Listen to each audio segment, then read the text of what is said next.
It was more than 10 below, and I slipped $1,000 into the pocket of my coat, then handed it to a woman who was practically frozen along with her 2 daughters. I wanted to see if people pushed to the edge by life could still hold on to a moral line.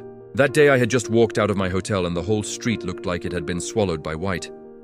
Right by the hotel entrance, I saw a woman hugging 2 little girls who were curled up tight.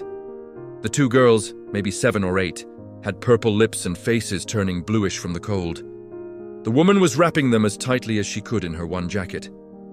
Old and worn-out snow kept falling layer after layer onto her shoulders. She had nowhere to go, nowhere to hide. Honestly, in that moment, it felt like ice water slammed straight into my heart. I got into the car parked in front of the hotel and said to my wife, "Did you see that mom and her 2 daughters by the entrance?" She followed my gaze and said, "Yeah, homeless people again." I said, "I want to test her. I'm going to put $1,000 in the coat pocket to help her get through the cold. If she gives the money back, I'll bring her into the hotel as our logistics manager, $10,000 a month, and change her life."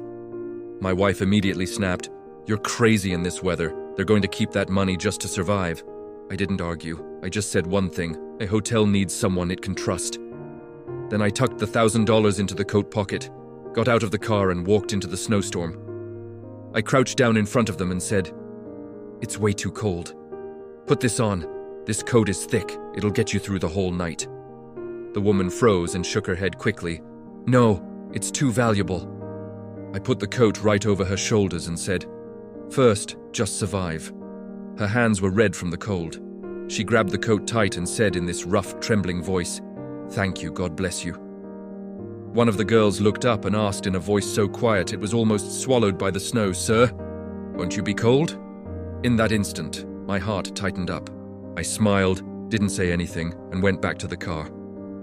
The windows fogged up and I watched them through the blurry glass.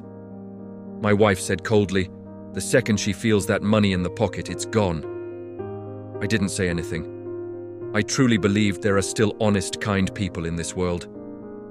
After a bit, the woman stuck her hand into the pocket to warm it up, and the next second, she went completely still. She slowly pulled her hand out, and in her palm was a thick wad of cash. She stiffened, eyes wide, and looked at her daughters and whispered, "This money is too important for us. It could buy so many things, but what if it isn't ours?"